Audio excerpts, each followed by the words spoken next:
Hey everybody, welcome to this week's webinar. We are doing something a little bit different and yeah, excited to have you all on board. So if everyone can just start by letting me know that you can hear us, see us. You should see 5 screens on your computer and hear me clearly. So yeah. Awesome. I hope everyone's doing well. What an awesome time to be alive. Lots of weird shit happening out there, lots of cool things happening at the same time. And I just actually saw some news, and it's very, very fitting that here we are talking about finance and having a finance webinar to talk with the experts regarding, what's happening out there in the marketplace at the moment. They've just changed the laws as of today, and we'll be covering off that. So all of your questions, we will answer them today. This is a little bit different. Normally you'd see myself and Rose in the same room sitting beside each other, but we're all in different locations today. So it's the first time that I've ever done 5 people into a webinar, so it's really, really cool. So I guess the topic for today's discussion is that I want to talk about finance. It's very important to understand finance at all points in time, but most importantly, at this time of year, we're heading into the Christmas time. There's things that we should be aware of, things that we should be planning for. Some of the things that you should be looking at. Have you achieved your goals this year? If not, what's holding you back? Have you reached your finance goals this year? Have you reassessed your position in the last 12 months? And what is your goals and what is your position going to be like in 2022? I was going to say 2021, but the time is just getting away from us all here. But yeah, there's 3 months left, and there's certain things if you want to be finance ready to take advantage of certain deals in 2022 or at the end of 2021, when at the end of the year there's always good bargains out there. If you want to start planning for that, you need to get yourself finance ready at this point in time to make sure that you're right and ready. So yeah, today got lots of things to cover. I'm joined with a few friends today. We've got myself that you can see in the screen now, and we've got Rose. If Rose wants to give a wave to everyone. Rose is head of finance. Rose has been my personal broker for about, actually I've got a slide with everyone on it, so I'll run through that in a moment. But today, the agenda for this evening, I want to talk about, ask some questions to our finance team. I want to talk about the impact of the government subsidies during the so-called illness that's out there period. How does it impact servicing, and how do the banks look at it? Why you should get your loans reviewed every 2 years. First home buyer grants and benefits, how to take advantage of the Christmas property bargains that are out there, how to pay yourself with finance, and how to structure your finance. I think everybody should have, everyone has a property strategy. A lot of people think too much about the property, but they don't focus on how the finance should be. And it's very important to understand that you've got a debt strategy. When I say a strategy, a lot of people think debt strategy is in how am I going to pay off my debt. I'm more about how to get the strategy to get more and more debt. And if it wasn't for Rose being on my team and helping me out over 16 or 17 years on my journey, I wouldn't be able to have built a 230 odd plus property portfolio, and that laid the basis for the motel group, which we actually just got another one. We're up to 32 motels this year, so it's pretty cool. But going to get straight into it and introduce to you some of my finance team. You're only as good as the people that you have around you, apparently, and I guess I'm blessed that I've got great people in the business, and that's reflective of the results of what our investors achieve. So we've got here tonight, we've got Rose. If Rose wants to give us a hi, just so we can see who Rose is. We've got Denisha. Denisha is one of our brokers. We've got Pete, just in the screen there. Pete, if you want to give a high five. Yeah, I can't see your arm going, yeah. And we've got Max here as well. Awesome. So yeah, I've got a few things that I want to talk about with each of our brokers, and I thought it would be important to bring 3 of our brokers on board, as well as Rose. Rose is the one that taught me about how to finance my portfolio and whatnot. And we've got a wealth of knowledge throughout the team. A lot of people sort of ask, how do you, build a large property portfolio? How come B.Invested can seem to, keep continuously, recycle debt? My broker tells me I can't do this. The bank says I can't do that. My uncle, my auntie, my friend, my cousin, whoever says that I can't build a portfolio. A big part of it's down to the finances. If it wasn't for these guys, half our investors would have half the amount of properties in their portfolio. So it's really crucial. So I guess, Rosie, I'll leave it over to you to start the ball off and introduce yourself and talk to those that may not know who you are, a little bit about your background.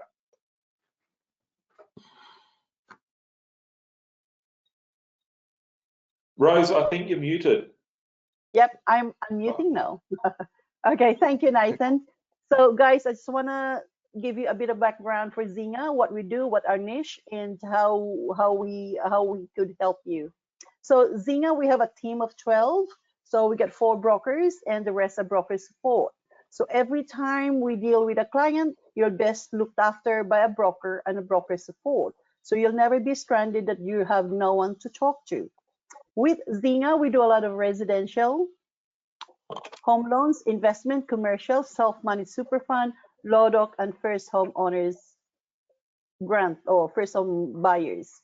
So I would say that we are an expert of structuring loans. I could probably say that. There are a lot of brokers that I know there that don't, when it comes to professional investors, they get a bit stranded when it comes to servicing. With investors, obviously servicing is a challenge.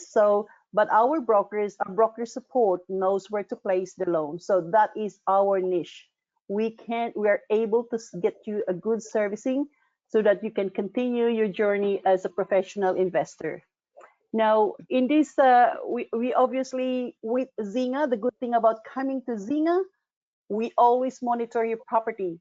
We could say, because we deal a lot with with purchases or refinance. So we could say, hang on a second, this property in this area has grown in value. We will monitor your property. We'll keep in touch with you and say, hey, your property has increased in value. Do you want to, harvest the equity to purchase more investment or to use for personal use, buy a car, debt consolidation, or whatever purpose? So in my team, I have a team of Max. Max, Denisha, and Peter. Max, will you be able to introduce yourself? How long you've been with the... Yeah, I certainly can. Hi, everyone. My name is, as you can see in the screen, it's Mehmet Inanli, but all my friends and all my customers and clients, and they all call me Max. I'm a very lovely guy. I try to be anyway. Look, I've been with Zinger since March, around about 7 months now, but I've been in the industry since 2016. My background is not just finance, but I also have been involved with investment properties back in 2000 and up to 2004. So I do have extensive knowledge on how to structuring investment property portfolios. And of course, we have a great support that also assists us with whatever we need to help our clients. Yeah, that's pretty much my story as far as finance goes. Excellent. I'll ask you a question, Max. So a lot of people, a lot of our viewers tonight will be, someone just wrote there, the best out there. So I don't know if that's to you, Max, or if it's to the whole team. I'm the only one to see the questions coming in. Just people are questioning me saying, can everyone see the questions? But is it just me? Only I can see the questions, but the questions come through. But everyone keeps saying, Max, you're they love dealing with you. They've dealt with other brokers beforehand. And they just love you. So it's good. Thank you for that. That's really kind of you to say that. Look, what makes me good at what I do is I'm actively involved with all my clients at all times. They can call me anytime. I'm never, if I can't talk to them, I will send them a message and say to them I will get back to them, and I actually do get back to them. And that's what makes the relationship and the experience dealing with Zinger so great for them. Yeah. And I guess, working with what we do at Zinger, a lot of people come to us and they go like, you know, what's the best interest rate and stuff like that, and that's not really what we specialize in. If you want best interest rate, there's lots of places out there to look for that, but if you want a large property portfolio, we look at things very differently. If you know, a normal broker wouldn't sit there and look at someone's portfolio and say, hey, you know, we'll pull out $25,000 worth of equity, because at the end of the day, they're going to lose money by doing that as a service to the client. But you know, how we've structured our business, or what we do, is we want to go back and, you know, jump back in there, pull out the equity and go again. I can see I think the person that wrote that question, I don't like saying anybody's names or their surnames or anything like that. I'll start off with the first name. That's all that we can do here. But Anthony, I think I'm about to send you an email, but you just bought a property for like 215 grand, I think, from memory, and I think it valued up for like 270 the other day, out in Brisbane. That turnaround time, that turnaround time is not seen out there in the industry, and I guess that's what we've got the four of you here this evening, but there's a, you know, I always say how great I am out there in the world, but I'm only as good as the people that I have around me. And as you know, the four brokers that we've got in this evening, we've got a whole team of broker support and really talented people in the back end that help the cogs work around to build the portfolio. But yeah, with it, I guess, Max, over the last like 6-7 months that you've been with us, what would be maybe like one or two sort of investors that have been your favourite, and what have they done, and maybe just a little bit about their background without giving away their names and stuff. So yeah. Look, every investor comes with its own package, you know, in terms of challenges.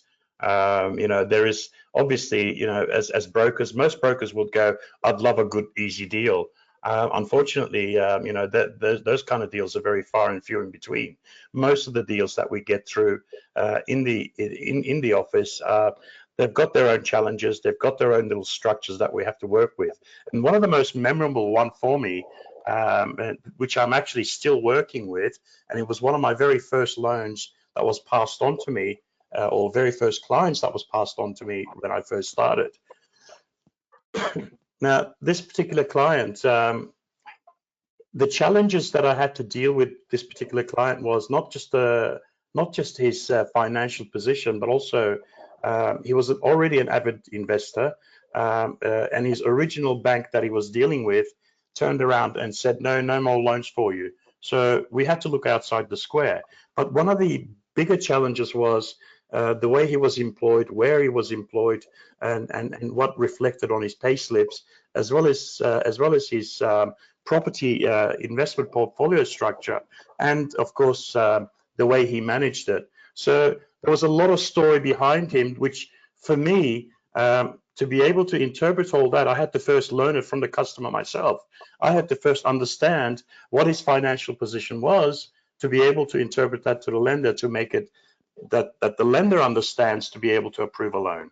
And one of the major challenges I had to deal with was with the way he worked. He worked offshore, 10 weeks on, 2 weeks off. And while he was offshore, he was being paid a different style of salary, with a lot of allowances and a lot of tax-free benefits and all sorts of. And when he was off for 2 weeks, he would obviously go and stay with his parents, board and rent-free, in a property that he owned himself, but rented to his parents as a tenant.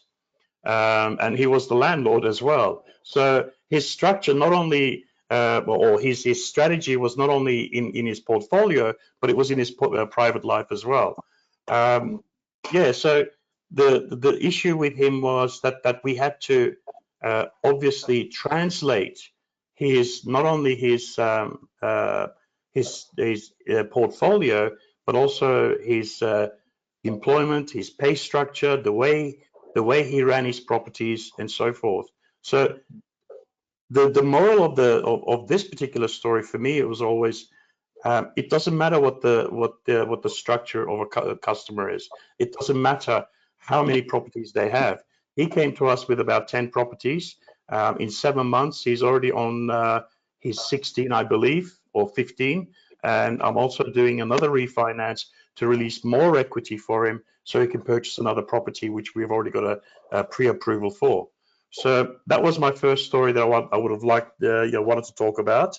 Yeah, of course, I have to also make sure that I don't give too much away of the client, due to compliance and privacy issues. The other story that I think will be a nice. It's a very short one. I don't have to talk too much about it because it's an ongoing application at the moment. A young man came to me, single man again, and he wanted to purchase investment properties. He already has a property that he wanted to refinance. Now, part of our job is not just to do due diligence for the client or for the lender. It also is to do due diligence for ourselves. So to do that, we have to order, obviously, most of you will know, a credit file. You're probably aware what a credit file is. When I did my due diligence on this gentleman's credit file, I found that there was a lot of entries and his credit score was very, very low. Upon speaking to him, we found out that in 2019, he had actually lost his, or somebody stole his license, and that all the credit inquiries since 2019 were not actually his. So he's in the process of cleaning up his file. So we don't only just help clients with their loans, but we also help them with any other way we can. That's what makes our job so interesting. And that's my couple of two stories. Awesome, Max. Thanks for sharing that with us. Yeah. Rose, who did you want to ask and chat to next? Denisha. Hi, everyone. Sorry? How long have you been with us for? I've been with you guys with Zinger for 4 years. Awesome. Feels like longer. It feels like 5, 6 years. It feels longer than 4. No, 2017. Okay. Going on 5. Yes. So I started working at Zinger since 2017, but I wasn't a broker then. I was working as customer service, and throughout the years, I've worked my way up to become a broker support. So I've also know how to lodge an application and dealing from lodgement to settlement with clients, speaking to clients every day. And then slowly I have decided to be a mortgage broker. So I now have passed my 2 years being a broker. So since then I have written quite a few loans with few clients. It's quite a different experience from where I come from, because I studied nursing as my background. So it's completely different, but it's really interesting. It keeps me going, and I love helping clients. So awesome. And I guess, like, I know your clients like very well, Denisha. Like, what would you happen to know off the top of your head your largest client's portfolio?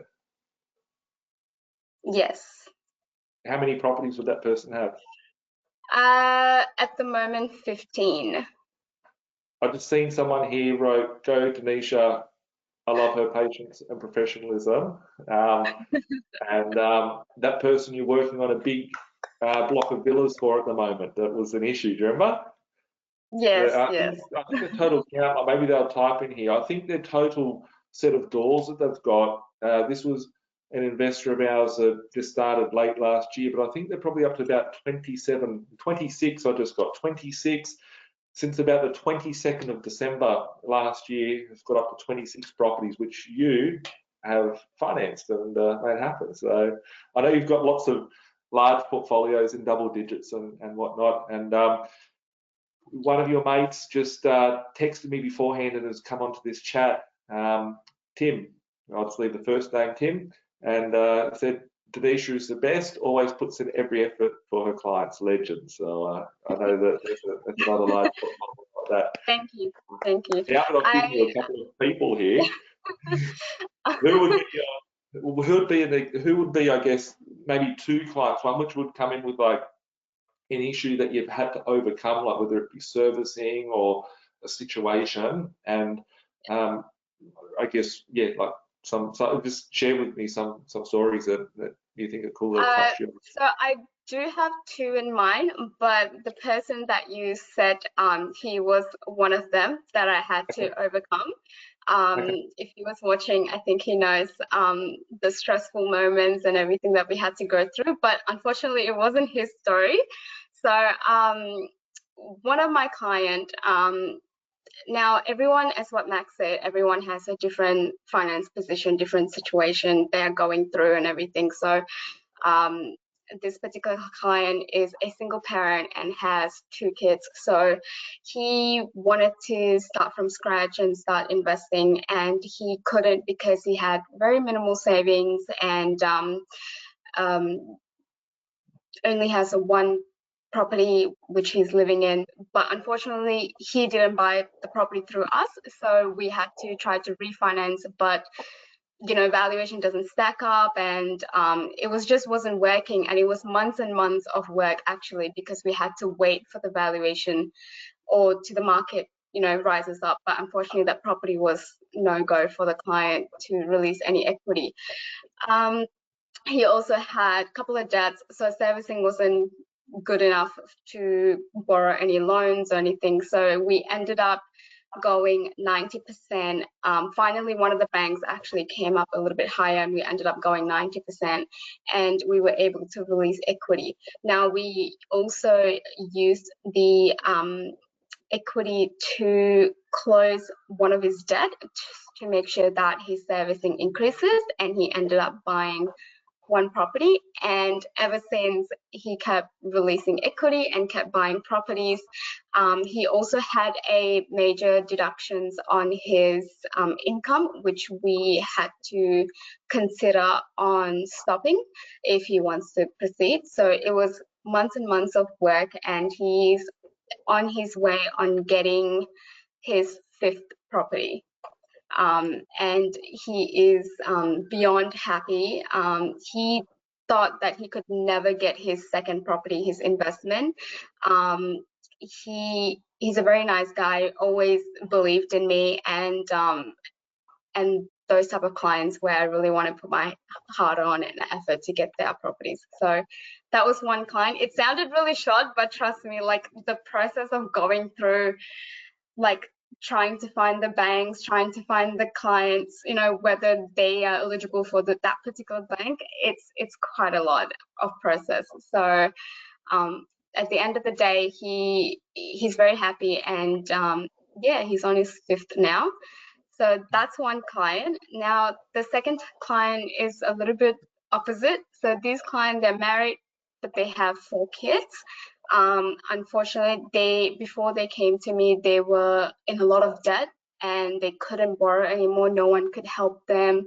They had personal loans, credit cards, car loan, like whatever loan you name it. So quite a few loans, and they really want to kind of cancel all those loans and want to start from scratch. So they also had very, very minimal savings. But unfortunately, with the banks, what happens is when you have a number of kids, unfortunately, the threshold of expenses goes up really high. So that actually affected the client a lot.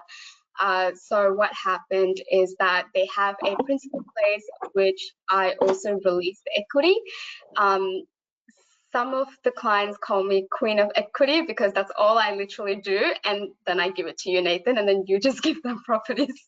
So this client ended up getting 200K equity, and we got the 200K to close off literally all of the loans, and she ended up getting probably her also 5th or 6th property at the moment. So everyone is different. Their income weren't high either, like their income was pretty standard income. It was really difficult to try to get them. They had to be on hold for a couple of months for them to try to pay off their debt as well. So yeah. Awesome. And I know, Tanisha, like over the course of the last sort of like 18 months, like people often ask me, Nathan, your business, like how are things going for you, Corona, you know, are you doing it tough, whatever. There's the instant sort of thing people think of. But we've been like extremely busy, and we've been very fortunate over the last, you know, 24 months to be, you know, Yeah. to really well out of this time. And I know that single-handedly, like you've got dozens of investors, like dozens, that I would have handed you, which had like 1 or 0 properties like a year or 18 months ago, and now they're, you know, in their portfolio 6, 8, 10, 12 properties in their portfolio. You've got like dozens of people that have been able to do that, and yeah, it takes great skill to be able to do that, because in the country they say that there's less than 0.0, there's less than 18,000 people that have 6 or more properties in their portfolio, and for you to have you know, helped out dozens of people just in 12, 18 months to be able to achieve greater than that, that's really cool. So keep up with the work. No, thank you. That's right. Any other questions or any comments at the moment from you, or we'll move on to Pete? Come on, Pete. Pete, we'll go over to Pete. Pete, Hey, how you doing, mate? I miss all I'm of good. you, so I don't get to see you now because everyone's working from home. But Pete, obviously, some people may or may not see the same surname as Rose. When I met Rose like 16 years ago, you were about this big. Yeah. You're a baby, and here we are. And you've been out. I remember when Rose came on board and she said, "Look, I want to bring Pete on board." Pete's been, you know, going behind me and you know, working well in my business, because Rose has been working for herself for ages. So you've been firsthand, like you've been able to learn from your mum and to grow and to, you know, you've hit the ground running. How long have you been with us for now? So with Zinger Finance, I've been with you guys for I think just over a year now. I think I started last year, August. Happy 1 year anniversary. Extremely quick. Yeah. Yeah. Happy 1 year, mate. And I guess if you can give everyone a little bit of a background, like I've just spilled the beans on a bit of your background, but yeah. That's all good. So yeah, as Nathan said, I was working with my mum since I was 17. So I was her, I guess, her broker support in her business, and now I am a full-time broker. But for those years where I was a broker support, I was exposed to a variety of deals, many different types of deals. So I guess that's kind of helped me hit the ground running when it comes to being a full-time broker. I've already had that exposure. So yeah, being 20 now, I've got a few years under my belt, and I think there's many more years to come for that. So Awesome. You're stuck with this, of course. Can't go anywhere. Love your work. I love your work, and I know that I've actually had a couple of people. So Denisha, like, you guys can't, just my team can't see the comments coming through, but send them through, and I'll do shout outs for them. Brett gives you love, Denisha, and Pete, Miguel gives you love, and and said hi to you. I guess over the last sort of like 12 months that you've been here, seeing so many, like, I know your mum's done like lots of different things over the years with investors and homeowners and stuff like that. With our investors, like, there's lots of high frequency, smaller transactions and lots of moving parts. You could just have a first home buyer that comes to you and says, "Here's, you know, 100 grand income, and I want to buy a house for 800 grand." But you're dealing with people that have got, you know, 8 properties and 6 properties, and they're pulling out 20,000 in equity, and, you know, we lose our commissions. We don't get paid for it. Like, a lot of the stuff we do, people don't realize it's like charity work that we do for their portfolios. I guess maybe if you could share like a couple of investors that have stood out for you, where you've been able to help them overcome, like, you know, 0 to 5, or, you know, got stuck and you've got them back on the right track. Of course. So one of the stories that I have with one of my clients, so they're a married couple, so and they have 2 children.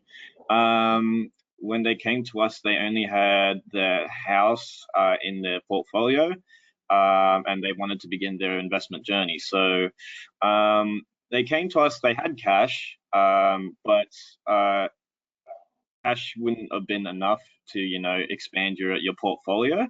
So we looked at potentially pulling equity from their property.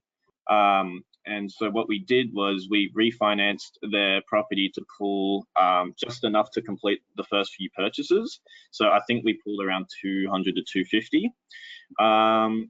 So the process with that was fine, and we went with a couple purchases as the first kind of, the first endeavors for their investment journey. And once those settled, it was basically a snowball effect from there. As the properties went up in equity, it allowed them to complete even more purchases, so building up their portfolio, which was, obviously one of their main goals. So with the remaining equity from their home, plus the new equity from their newly settled properties, we were able to purchase even more investment properties. So with them, we're now sitting at around, I think it's like 8 to 9 properties that they've purchased, plus their own house. But the craziest part is that they only began this investment journey in March. So they've made a lot of progress this year. It's crazy. And I think another one that I had, this had to do with, it was tough servicing for this client. They're an expat, so they're overseas, married with two children. So they wanted to purchase some properties in Australia, but they couldn't service with many lenders at all because of the scenario of him being an expat. Lenders tend to cut their income quite severely. So we had an idea to place his wife as a co-applicant. The issue is that we have to wait 6 months because she just began her employment, and the lenders that he could service with would not accept that, would not accept his wife's income unless they've been working for at least 6 months. So we waited and waited. 6 months came by. We looked at valuing his properties, and turns out there was a lot of equity there to pull. So now with his wife's servicing taken or factored into servicing, the equity that we were able to release helped us with completing a few purchases now. So currently, with the equity, we're purchasing 2 more properties, but there is definitely more to pull. So I anticipate we'll be getting a lot more properties from in the future, but in the meantime, we're just going to be working through these ones. Awesome. Yep. And that's, I appreciate that, Pete. And was there any others that you wanted to share? That's it for you at the moment? No, those were the ones I had. So Nathan, basically with Zinger, right? When the deal comes to us, we need to look at the financial position, the commitment, the client's goals, and where do you want to be. So when we do that, sometimes, as I said, servicing can be a challenge. When we do loan, we just don't take it for granted, like, okay, one lender, it doesn't service. We do not stop that. We continuously have to find, sometimes we use 3 lenders, 4 lenders to make sure that we have saturated and the possibility that this person can borrow. So there's a lot of things that we need to consider. So as I said, we don't take it for granted. If one lender will say, without lodging the application, we just have our servicing calc. We're very expert in doing all these calculators. If this doesn't service, which bank could do this? And we keep like 3 to 4. Agree, guys? That's what we do. We just continuously search how we're gonna get this property service.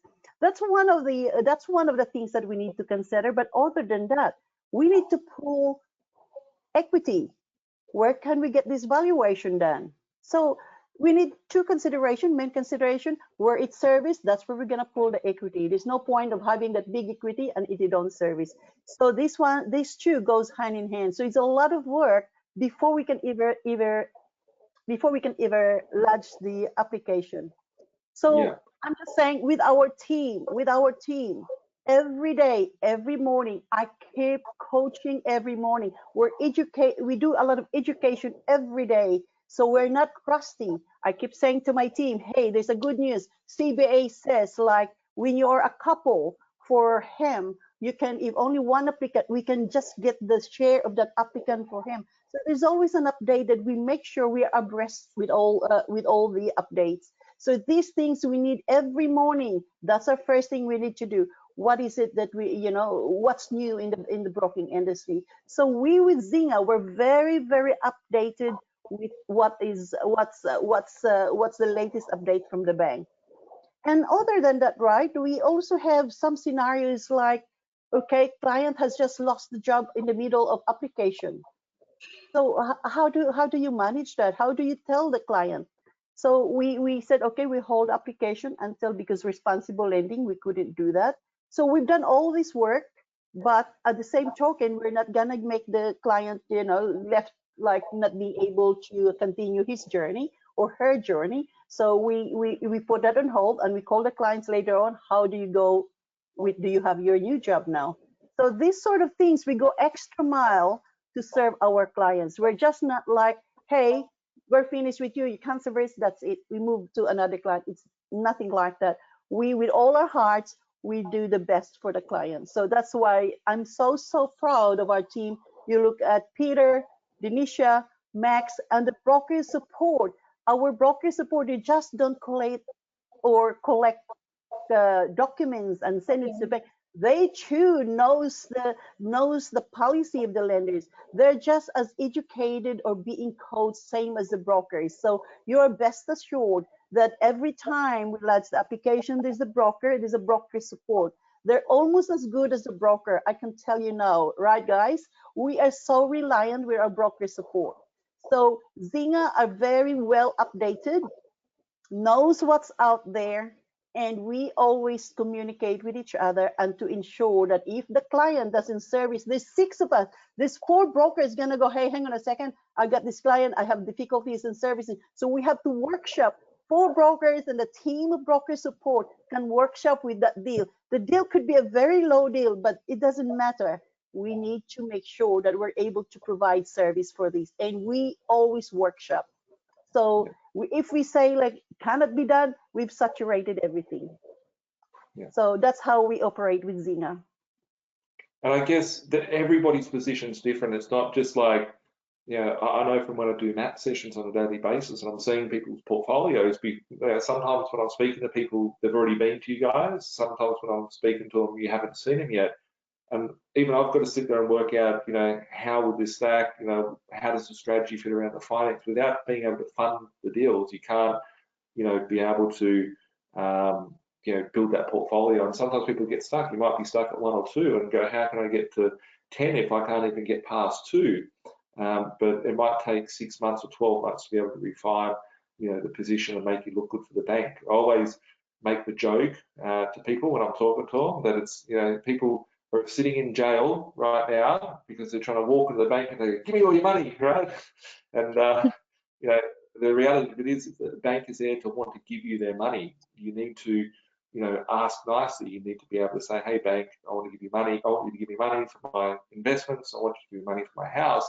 But there's a difference of how you ask for it and, what the bank needs for you. Because when I've bought every property in my portfolio and for everyone in my investors' portfolios, when I'm buying their properties, I don't care about the property. I'm thinking about what does the bank need from me today, and what is the property going to do for me to get the bank to give me more money. So there's some people's positions that I see that the team of brokers have issues with is sometimes I need more income for servicing. Sometimes I need more equity for capital to go ahead on to other deals. So we need to sort of acquire the assets that are going to complement the the finance portfolio, the finance strategy as well. So we want to make sure that sometimes there's clients that may fail servicing. I always say, maybe everyone at Zinger might get angry at me now, but I always say, like, if you're failing servicing, find out how much you're failing servicing, because if the bank says no, most people go, I'm screwed, I can't buy anything, I can't do anything.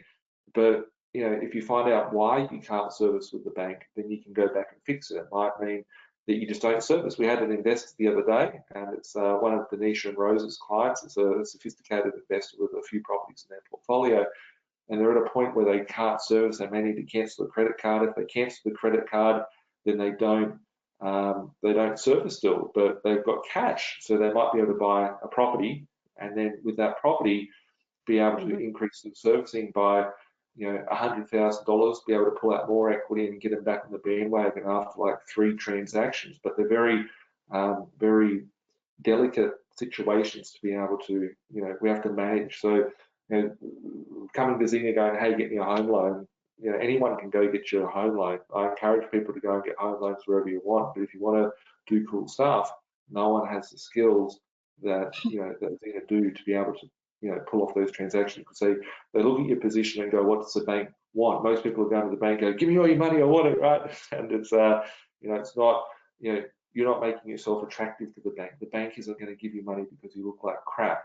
You need to, get yourself in good order so the bank will want to do business with you and to give you the money. They're in the business of, if you think about what the bank wants, they want to give you money. They make money by giving it to you and charging you interest on it.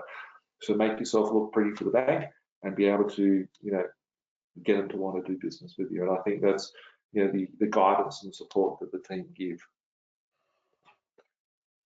Cool. Well, anything else for this slide, or should we move on? Move on. Move on, yeah. Cool. Awesome. So I don't know, is everyone staying for the whole presentation, or is it just me and you, Rose, or what's the? I think they can. Do you guys want to stay? Whoever wants to stay can stay. Otherwise, you can leave. If I can leave, I do have a little bit more work to do before I punch out for the evening. Is that okay? That's This is okay. why Thank you, everybody Max. loves. This is why I'm everybody sorry? loves Max. This is why everybody loves Max for, because it's 7:49 in Sydney, and he's like, look, I've got to go so I can continue to look after my clients. And just before everybody does leave, if you guys have any questions specifically for a broker, if you'd like to, if the viewers would like to send a question specifically while you've got a broker here, and I can ask them the question, they can answer it for you. Otherwise, yeah, we'll see him gone. So let's maybe give them a minute. You've got a minute. The clock's ticking to send your questions through. I've got in the meanwhile, I've got a couple of questions here. Stefan said, shout out to the broker support team, including Sumit, always on the ball and very helpful.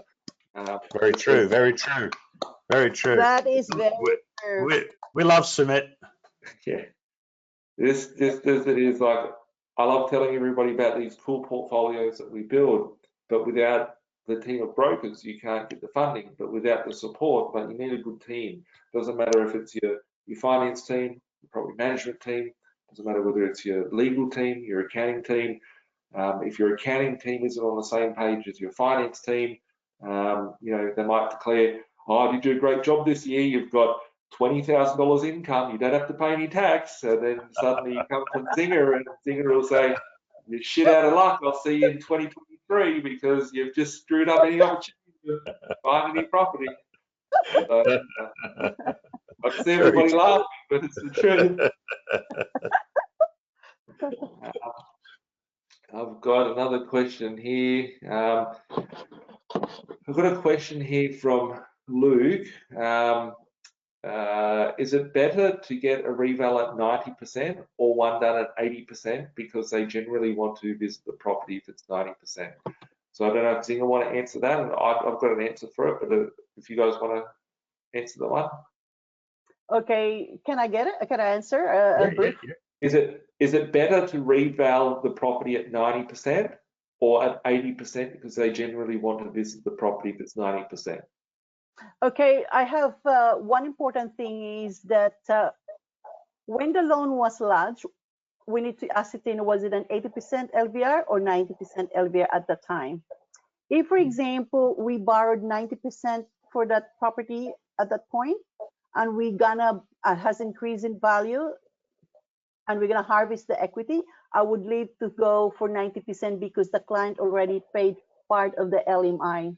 additional LMI at 90 is bugger all. It's not much. So we can go for 90.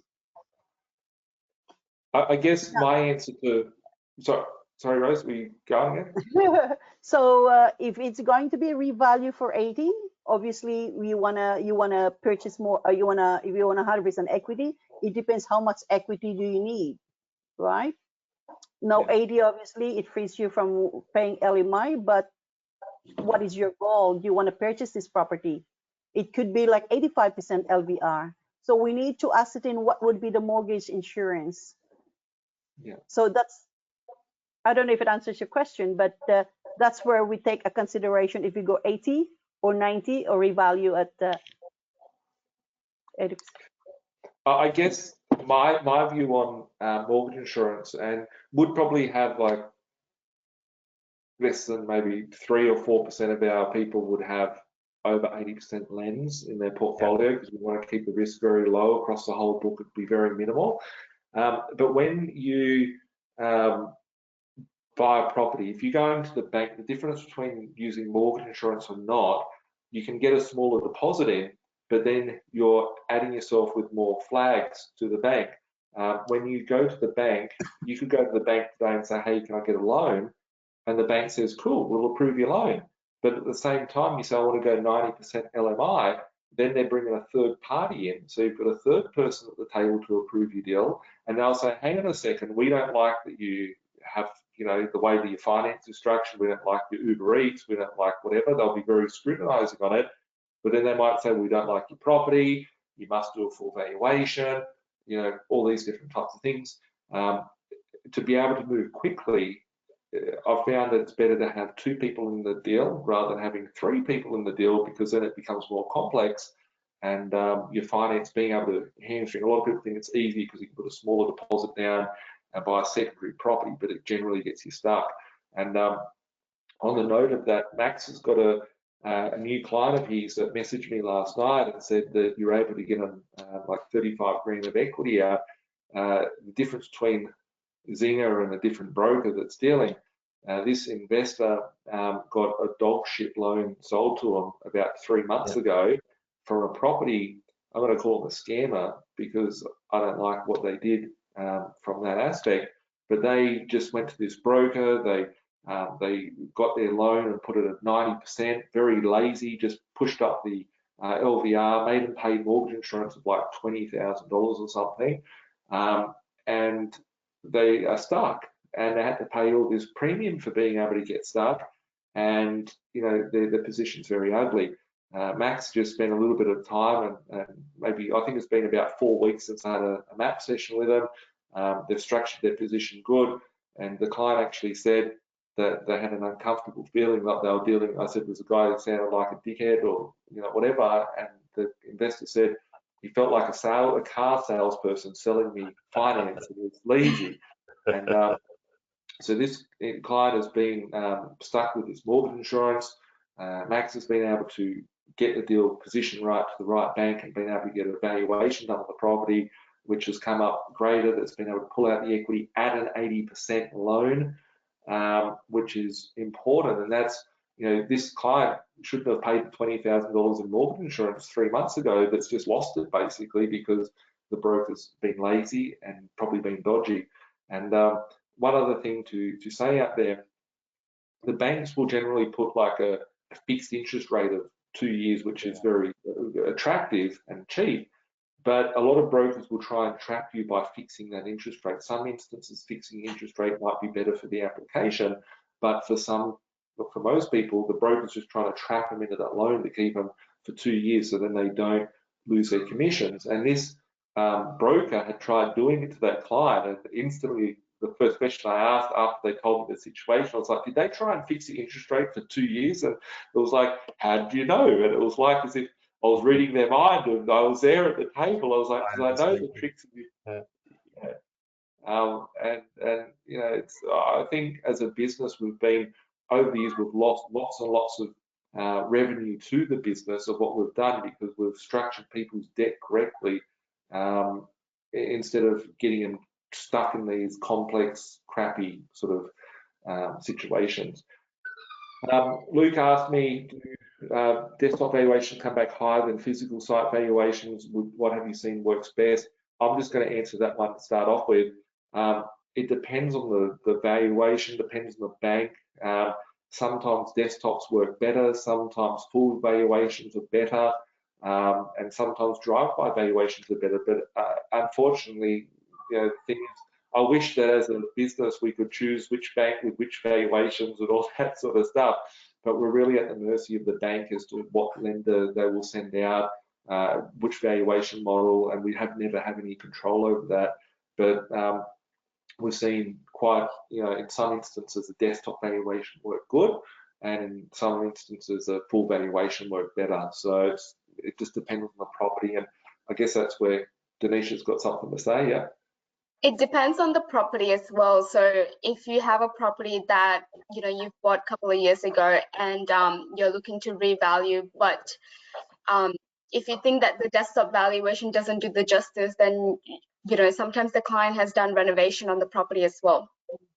So if you've done renovations, if you've modernized the house a little bit and all that, so then I would opt for a full valuation because they wouldn't be updated on the system. So it really depends on the property. It depends the area, where it is, if it's regional, if it's metro. So it just depends where the area is. Exactly. Max? Yeah, just a really quick one. I actually had a great example that this happened last week. This particular client wanted to have her house valued. I first did a desktop. The desktop results weren't very favorable. There wasn't enough equity. Then I actually ordered a valuation through ANZ, and it came back that she had $185,000 worth of equity, which turned out fantastic. Yeah. We play it by case by case. Like you said. In some cases, sometimes a desktop may be better than the actual valuation. We just got to see what the scenario is and then work with that. Yeah, and I guess in the market at the moment, like we're in a hot market, all the data that's being pulled for your desktop valuation is 3 to 6 months old. So the data that we've got, which like we just did a property which is one of Rose's clients, which is I'll tell everyone where it is. It's in a place called Pacific Pines. We bought it like 3 months ago for 310,000, I think it is. And in the same complex, another one has sold last month for 420,000. So it's 110,000 more that it sold for. But the problem is when we did a desktop valuation on it, it just came back at 330,000 or something, which feels like 20 grand equity in it. But we need to get the full valuation out there because there's nothing under 450 grand available now, and it's getting that full valuation out there. So each bank is different, and they'll send out a valuer, depending on whether they feel like doing it or not.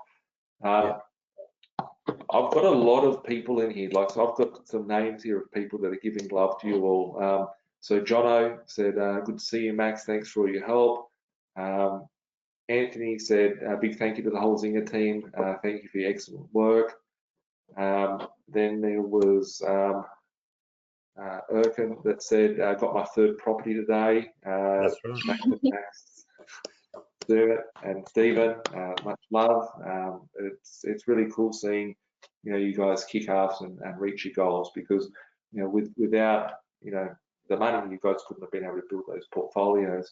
I've got a really good question here from Manon, and it says, how frequently should I revisit the property to check the available equity? So if one of you guys want to say that, I'll give my thoughts in a moment, but anyone got an answer? Well, I think it really depends on what's going on around you. If you're living in an area where the property market is quite hot because it's a high density area in terms of population wise, there might be a lot of movement in that area. It really depends on case by case again. That's what I would think. Rose? Because we do a lot of loans, right? 110 or 120 loans a month. So we've seen a lot of how the property market went up. For me, this year, it's probably went up 20%, right? In prices. So sometimes we remember client, we get this client who owns his property, then we go, hang on a second, we've seen this address here, we've seen this suburb here, it has increased in value, we just did some valuation.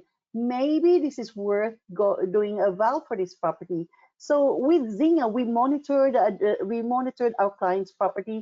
We will alert you if the valuation comes up, because we do have a proof that we just did one val and it went up. We just do this. So that sort of thing we may have to we do tell you, and if you wish to have it revalued, we will do it for you. From my side, I always suggest to people, and I've always given the disclaimer, 12 months, it could take 6 months to get the equity out. Don't get too excited. Ideally, like if I know and I see those sort of things happening, like Rose is mentioning, when the property settles, I know the team, they go, Nathan, don't send me an email. Stop sending the email, right? Literally the day it settles, I'll send an email. Look at Denisha shaking and she's like, no, stop it. Before it even settles, okay? What do you mean the day it settles? You get an email that will say, congratulations, the property is settled, and I will forward that email and say, hey, Denisha, I think we should be able to hit up X amount of equity, or hey, Max, I think we should be able to revalue for this. Let's try it out. And they're like, no, let's leave it for 2 weeks. And this is why I love working from home. It's like, sorry, mate, let's just let the paint dry a bit, No, get onto it. But it's and when I walk through the office on a daily basis, and you're all like, yes, I'm so glad. Like, it's literally, I reckon that I see Denisha on the phone, and she sees me coming down the hall, like there's about 50 of us on the floor, and Denisha's like, yes, hello there, yes. Because I was gonna go to the bathroom, all right? No, you're not going anywhere. And I'll like stand there. And I'm like, are you gonna come back? Yes, one day I'll come back. But it's we all work together to try and get the end result. And Luke just asked, is it best to rip out the equity even if you're not planning on using it straight away? Which Denisha's nodded, everyone's nodding. Always. We're all mad, right? If you don't want to use it, just give it to me. I mean, it's always good to be prepared for your next purchase, I guess. Yeah, it's a good opportunity, because you never know down the track, like when the market's going to go down, if it's going to go high. So it's always better to keep it in your offset account, and you can use it whenever you want it. So it's just pull it out. It's a good opportunity. Or give it to me, whichever. Yeah, whichever. I always say to people, like, if you had $1 million sitting in your equity at the moment, you could either leave it in your property, you could pay off your loan, but the problem is you're going to go back to the bank in the future and sort of beg them to give you your money back. It's like, why would you want to do that for? So if you've got access to the capital, like, you don't know, you might lose your job next week, you might have an issue and you can't service. If you've got access to it, get it, because you'll probably regret it in the future if you haven't got access to it. And I know there's a lot of people with fearful questions. Obviously, we've seen changes in lending today that may impact some people. I'm going to go into that a little bit later this evening, because I've got a lot of thoughts and feedback on that as well. But you just don't know what will happen in the lending market. So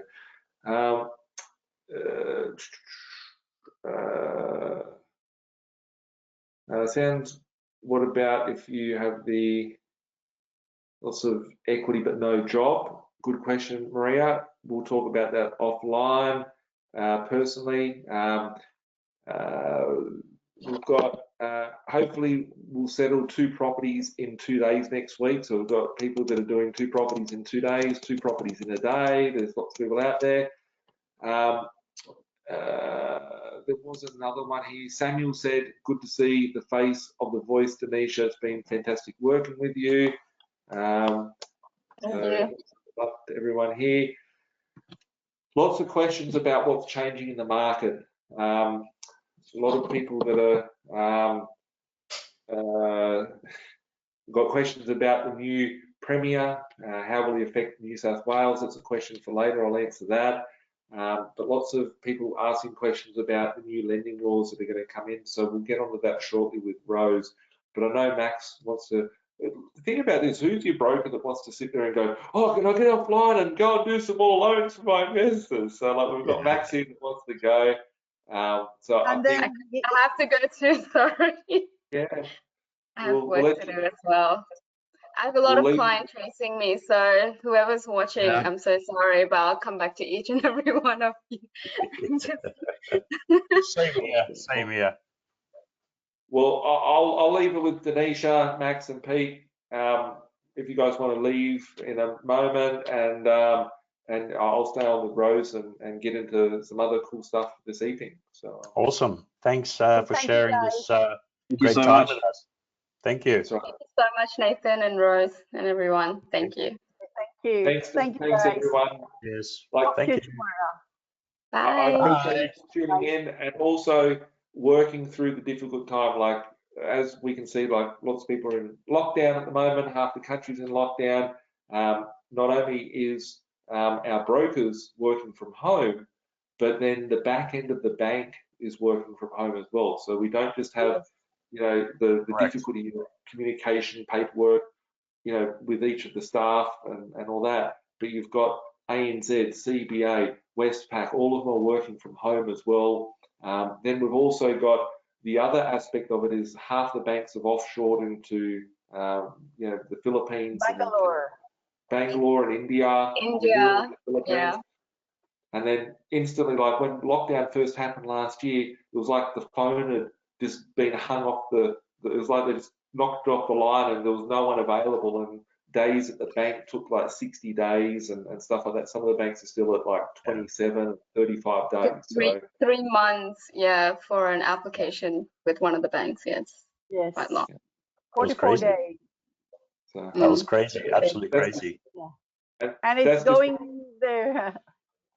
and that's Yep. just to pick up the file. Correct. Just to pick up the file and to look at your file. And yeah, so I appreciate it. You know, my team, I miss you all. I haven't seen you face to face to, you know, push Denisha and give her a spin around on a chair, or you know, have a laugh with People everyone. gonna think I'm a kid or what? Hey? People gonna think I'm a kid or something like. No, but I like coming and razzing you up. So I miss seeing everyone's face. But thanks a lot for your help and helping out all our community as well. So yeah, we'll catch Thank up you so shortly. much, Awesome. Nathan. Thank you. Thank you, We guys. miss you too. Yeah, we Awesome. certainly do. Awesome, guys. We'll catch up soon. Yeah. Thank you. Thank you. Bye. Bye, everyone. Cheers, guys. Cheers, Have a guys. good night. So yeah, with the next topic of discussion, got here, I'll kick you out, Max. Yep, there we go. He's got himself. So with these ones, I'm going to leave these slides over to you, Rose, because this is your domain. But I do want to get real deep into what's happening out there in the market and to talk about what I see happening with potential changes with APRA and tightening of the markets and whatnot. Yeah, and the Council of Financial Regulators, what's their view on that? Okay, let's talk about what's the impact of government subsidies in the COVID period, right? So there are some, you can see there is a cost boost, or they call it for PayYG, they have this job saver. It used to be job keeper, right? So when we do, okay, let's look at the government subsidies on the PayYG. So obviously that's the pay slips, right? How does the bank assess the PayYG client where the income says it's job saver? Now, there are some lenders would not even look at it until they're back to their full-time role where the income is from the company. They will not look at an income derived from the government subsidies. However, there's also a lender that would look at PayYG, their pre-COVID pay. So that means we will be able to show them the pre-COVID pay slips. We don't service the loan from the COVID payment. And then from the pre-COVID pay slip, then we'll look at we'll get a letter from the employer that post-COVID, the the client will be hired as full-time, will resume his duty as a full-time, and the income will be the same as pre-COVID. So in that way, the servicing can be based on that pre-COVID and post-COVID letter from the employer. And if that is the case, then the bank would say, okay, because we're not servicing under the COVID income, if you're gonna borrow money and there's gonna be 3 months before the COVID is finished, are you able to service? Do you have enough savings to pay the 3 months if in case the COVID still continues? So, for example, if your loan repayment is 1,000, that is a share of your loan. If there's 2 clients, if there are 2 borrowers, one has proper job, the other hasn't. So his share of the loan must be demonstrated by the savings. The savings be able to pay the loan repayments during the COVID period. So let's take, for example, the repayment is $1,000 a month. So for the next 3 months, he must have a savings of 3,000. That's all we need, that we can demonstrate to the bank that he has enough savings to pay his share of the loan. So that is for the PAYG. Now let's look at the self-employed, because most of the questions I get is from the self-employed. Now, obviously, from 2020 financials, there is still like cash boost there, right? Or government subsidies. So if your revenue for the year ending 2020 is 200,000 and there is a cash boost of 50,000, the bank would look at like a revenue of 150,000. You cannot claim the 50,000 as part of your revenue. Yeah. So with that revenue of 150,000 minus the expenses gives you a net profit. If the net profit is say positively 50,000, then we could also add it back as part of income allowable to service your loan. However, in your individual tax return, the 50,000 that was removed, that was the subsidy from the government, will be removed from your individual tax return. So if you distributed 100,000 to you, you would have not got 100,000 had it not been for 50,000. So there is an impact on your individual tax return. So servicing can be impacted only because in true essence, your revenue is not a reflection of your true revenue. Yeah. So you can still borrow money even you have that. Now, when it comes to self-employed government subsidies, that sort of thing, you need also a letter from the accountant that says, you know, like this income is sustainable and moving forward, the income derived from the business will be very similar, or if not more, moving forward. Or if not the accountant's letter, we can use the BUS statements. Now, okay, let's look at this one. Is 2021 financial statements that we have provided, and the bank says 2021. That was meant to be the latest financials. Now, because of this COVID period, they were asking for the BUS statements for the last 3 quarters. So even if we have provided the 2021, so we could provide the BUS statements ending 31st of March or to 30th of June to end of September.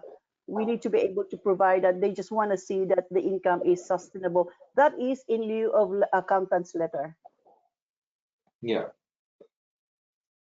Awesome. And how does it impact, like, say, for instance, like, can people still get loans if they're on JobKeeper or Job? Yeah. As I said, we can get a loan. Doesn't mean because you suffer COVID, you don't get a loan. But as I said, the basis of income is based, if your PAYG is a pre-COVID, and then a letter from the company that says you will be post-COVID, you will be back to work in a full-time basis under the same income. But as I said, you need to have that savings to be able to pay the loan during that time of COVID. And for self-employed, basically a letter from the accountant, or if not the BUS statement. And what about, I don't think that this applies much anymore, because I think the people that would have done this would have already done it and they'd be in trouble. But what do you think about people putting their mortgages on hold? I haven't seen anyone putting their mortgage on hold, not lately. Yeah. Mortgage I on think, holds, we don't refinance until we don't see the last 6 months of it. We don't touch it. yeah. So But I remember a lot of people last year had done that, and it's a big they're all no-no. finished. Yeah, if you want to build a portfolio, you shouldn't be putting your mortgage on hold because the bank sees you as being either unaffordable to pay, and if you say I can pay but I just put it on hold, they'll say that you're not a person of good character and therefore not be able to lend either. So, yeah. Anything else on this slide, Rose? Before I go to the next one? No, go another slide. Yeah. Okay, where are we? Come on, here we go. Um, That's covered. yeah, that's covered. Okay, cool. For everyone, I've got the clicker here on this side, and Rose doesn't get to turn over today, so it's just how it works. So I guess this is an important one. We were talking about it a little bit beforehand, but why is it important? Like an overall debt strategy. I see people review things quite often, but they don't look at their loan strategy. Why should you be looking at your loan strategy before 2 years? Like people, if we refinance a loan before 2 years, we lose that commission. Like we're out of pocket. We're doing ourselves a disservice here. But why is it important for people to review their loan, more frequently than it is for leaving it for 5 years? Okay. First thing is the interest rate. You have to remember 2 years ago, the discount of the standard variable rate could be you probably just get 0.80% off the standard variable rate. Say, for example, 5.39 is the standard variable rate. You're only going to get 0.80. So in that, you could be only getting 4.67. Nowadays, you can negotiate for interest in a higher discount. It could be 2% of the standard variable rate. So there's a lot of difference, right? Because you could be 2 years ago, the bank are not as competitive as it is now in terms of the discount. So it's worth reviewing the interest rate. Secondly, also you could be paying principal and interest repayment for an investment property. So why don't we just review and says, hang on a second, cash flow here is a problem and it's challenging moment like the COVID and everything. So why not review the repayments of your loan? If you're paying P&I for an investment property, that might not be a good succession strategy, right? When you're still paying your home loans. So anything that is tax deductible, we put the minimum repayments on interest only. So that's worth noting to review because some of them has been like, okay, 2 years interest only, now it's on a standard variable rate or it's a discounted default discounted variable rate. So it's still a high interest rate. So an interest only period, past principal and interest repayment, higher repayments, you could be so much negative out of your pocket just to supplement the repayments. So that's the second one. Also, wouldn't you like your property be valued? Maybe you may wish to debt consolidate or buy investment property. So we need to look at, okay, we will review your loan. Your loan balance now has decreased tremendously, right? Because you've been paying P&I. The property has valued so much. This the gap between the loan amount and the valuation could be a good equity to harvest. And that's why sometimes you do need to review your loan, only because if your loan has going a lot lower and the property has gone up, so why not harvest the equity? And also if you're gonna be going for more investment properties, the capacity to borrow. Now, if I'm not reviewing your loan, you're already in a principal and interest repayments, and I'm going to go to this lender. He's paying in a P&I. This particular lender would take the actual repayments of the current loan. So that could impact also your servicing in the future.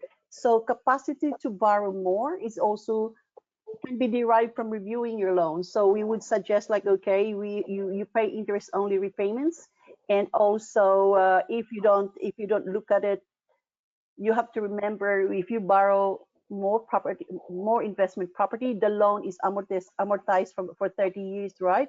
If you have already 2 years in that particular loan, that means there's only 28 years left for expiry date.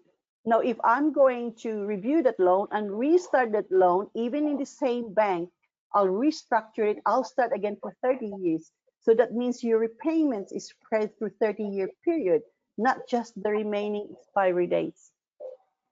That was actually that was a question that someone had actually asked in. Rose can't see the questions, folks, but that was a question that was asked in as we were talking. Said, if you refinance, does it not reset your loan and you start over? So you do get that benefit of starting 30 years to loan term.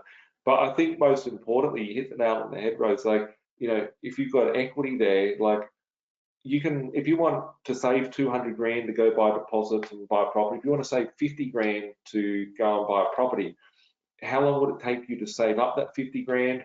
How long would it take you to, you know, if you earn 50 grand, you'd have to pay 30% tax, 40% tax. The state would extort the cash out of you.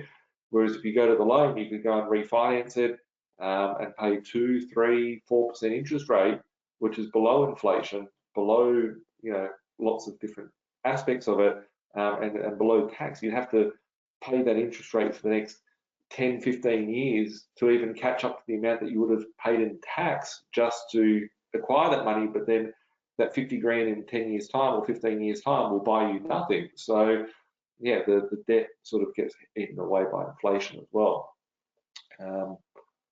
Cool. Any other notes on that front, Rose?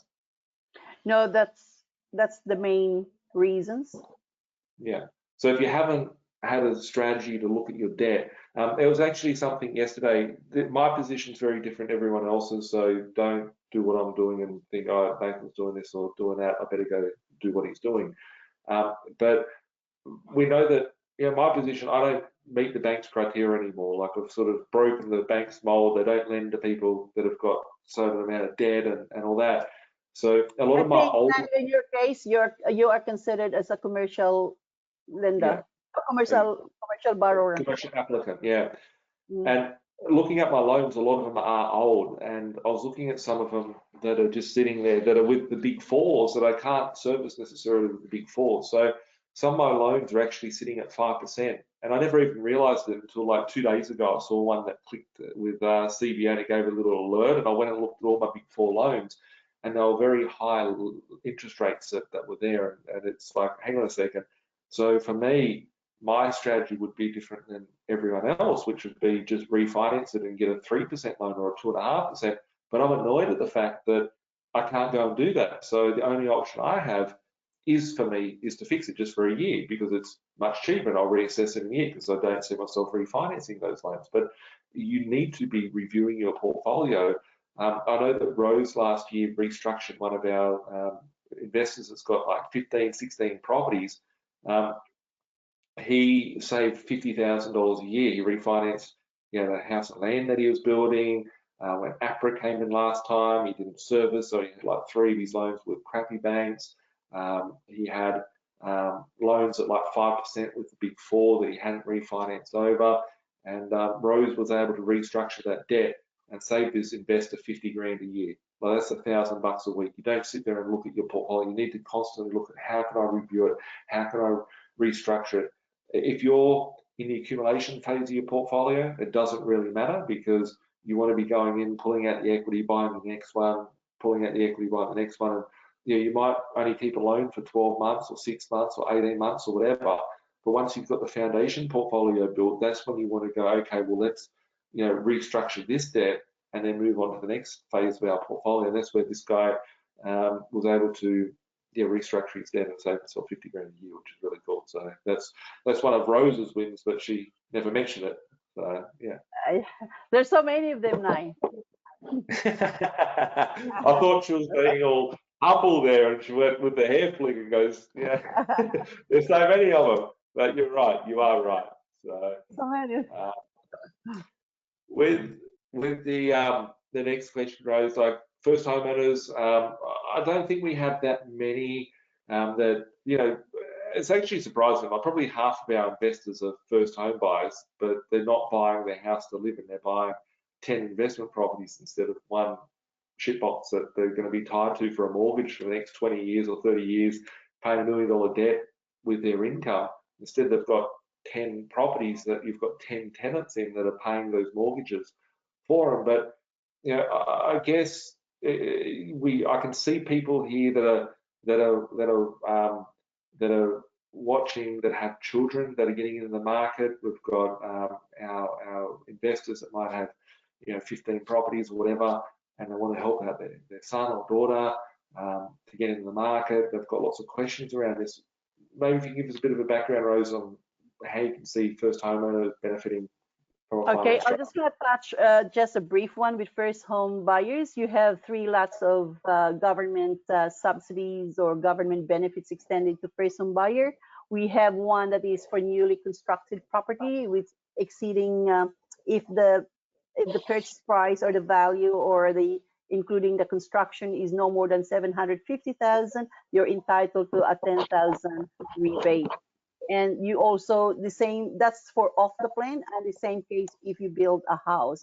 But the one that is very famous at the moment is the first home loan deposit scheme. This is for the low deposit where a waiver of the mortgage insurance. So the government was saying if you're a first home buyer, you have a 5% genuine savings. Genuine savings means you've earned that money, you save that over a period of time. That is considered a 5% genuine savings. So if you purchase around, look, up to 800,000, and 5% of that is around 40,000. If you're able to demonstrate 40,000 of genuine savings, they'll waive the mortgage insurance. So that is a very good benefit. Now, it is the prices of the property depends on the postcode. So, but the LMI waiver is a very good one because it could be like 20,000, 25,000. But you have to remember there's only 10,000 with that. There's only 2 lenders that provide that. There's only National Australia Bank and Commonwealth Bank. So you only have a choice of those 2. They have a 10,000 capacity. That is 5,000 for NAV, 5,000 for CBA. There are some others for the second tier lender. They have another 10,000. No, it is really very popular. We have to go in a waiting list to get that waiver. So the Commonwealth Bank at the moment, they will not even let you go in a waiting list without having a proof of contract of sale. So that's another one. And there's also one, the family home guarantee. It doesn't necessarily mean you're a first home buyer, but you don't own a property, but not necessarily, you could be a first home buyer before you sold the property. At the moment, you don't have any home. You want to own a property. That's called a family home guarantee. This one is it's not as popular as the LMI waiver because basically it's also income tested as well. So yeah, that's just for first home buyer. As you said, Nathan, we don't have much of clients doing first home buyer. We do, but they're generally just yeah, but not the one that claims the grant. Yeah. Cool. Well, I've got a few more slides here. This one here I'm going to tackle because this is really important. Every year, as we head up towards Christmas, you know, I get these deals where like people need to sell because it's Christmas. They might be wanting to reach their goals for the year. There might be a specific reason for why someone wants to sell a property. Last year, I remember it was like I was in, I think, Port Douglas, and yeah, I was just on holidays and I was like wrapping up deals. I didn't even leave my room for a little bit. So I just wrote in Birchie's Boxing Day sales. I want to make sure that I'm available for the real estate agent. So I'm constantly working on deals. I remember not last year, the year before on Boxing Day, I was with Euros in Macquarie Shopping Centre, in Sydney. And we're talking to some clients and whatnot. And I wrapped up like 3 or 4 deals on that Boxing Day. And on that period of time, I generally, when I go away, I take a fortnight, a month off, and I just travel and do whatever around the country. In that period of time, I'll just take 10, 15 clients that are ready, that are finance ready, and take them with me through that period of time. But there's no point coming to me on Christmas the week or 2 weeks before the start of December and saying, hey Nathan, I want you to put me on your list to buy a property around Christmas if you don't have your finance ready. You want to be finance ready. So if you want to get ready and take advantage of the opportunities as they come over Christmas, don't come to us at Christmas Eve and say, hey, can I buy something? You want to make sure you've got your equity out. You want to make sure you've got your pre-approvals, your loan structured. So if something happens over Christmas and you can see an opportunity there, that you jump straight out and be able to go, cool, I'll buy the property and take advantage of it. So, make sure that you get yourself finance ready and speak to Zinger, whoever your broker is. If it's not Zinger, make sure you get your equity out, make sure you get yourself finance ready by being pre-approved and all that, and set yourself up ready for 2022, because we're only 3 months away of this year. So yeah, make sure that if you haven't reached your goals this year, speak to your broker and ask them, what do I need to do to get there? If your broker says no, you can't borrow, we'll then say, well, tell me why I can't borrow, what's the issue, how much do I fail servicing, whatever. So then you can work on it throughout 2021. And just remembering that there's guidelines that I have. I can't give you finance advice. None of the stuff that myself or Rose or anyone gives you from Zinger Finance is financial advice. Rose won't sit there and tell you to sell a property, neither will any of the brokers. So it's important to have the right advice from the team. There's things that I might make suggestions of that my investors will be like, cool, we can try and overcome those hurdles and work and collaborate with your finance team. So yeah, just make sure that you are preparing yourself if you do want to take advantage of those Christmas deals that do arise. We've got, what's the month now, October, November, December. There's 3 months. You've probably got about 12 weeks, 10 weeks if you're lucky before Christmas. The banks start doing nothing.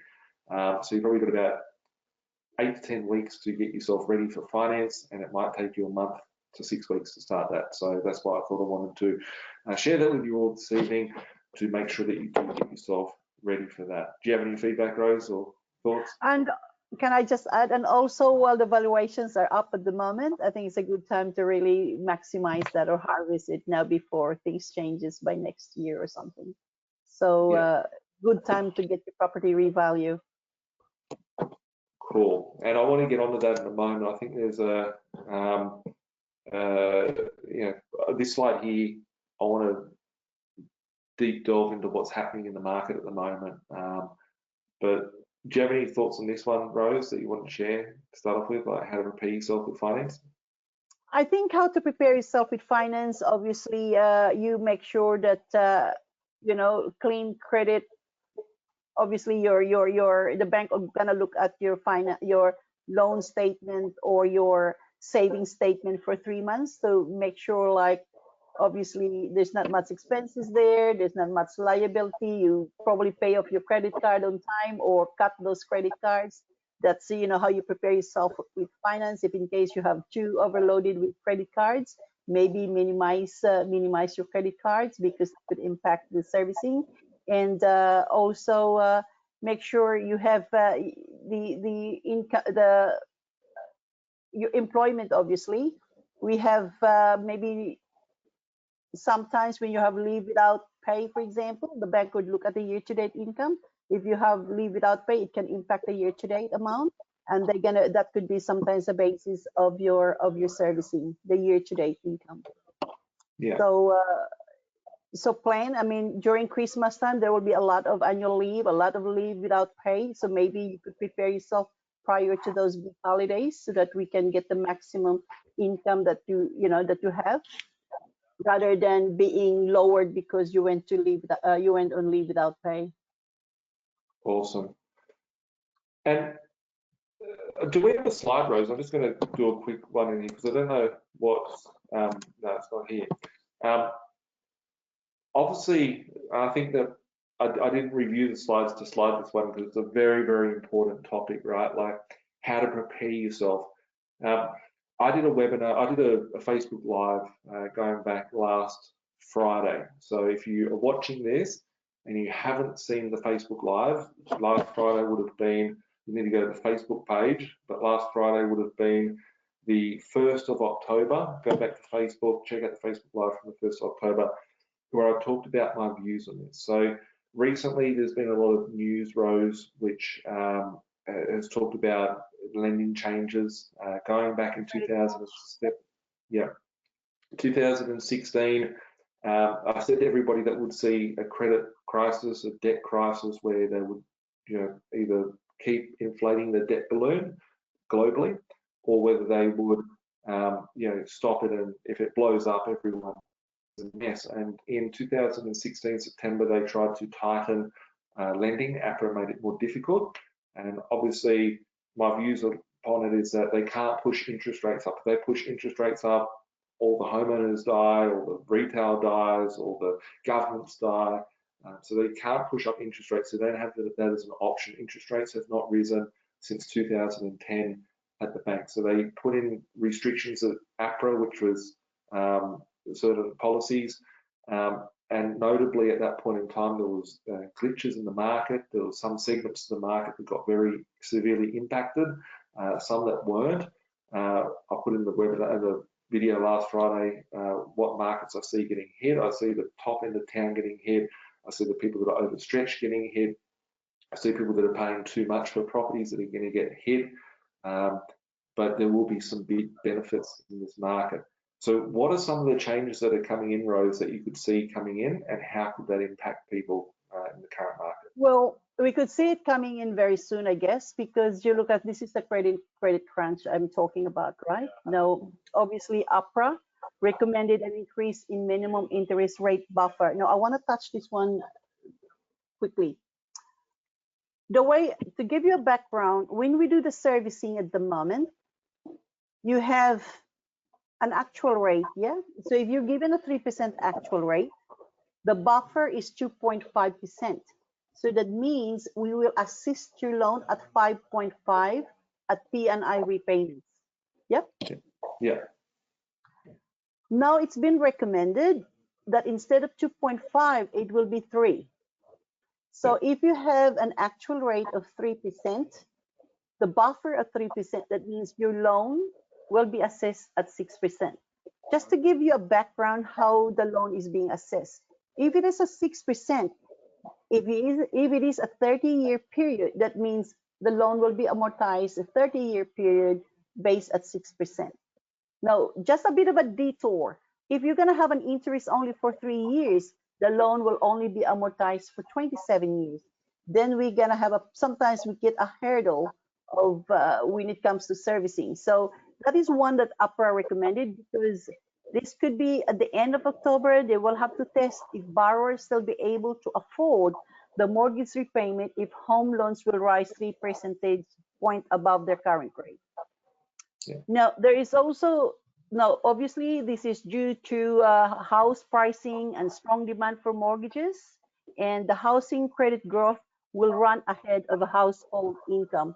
That's why the reason of tightening the credit crunch, because as you can see, mortgage has rise, pricing has rise, so versus versus your income, that could be that might be a mortgage stress maybe in the future.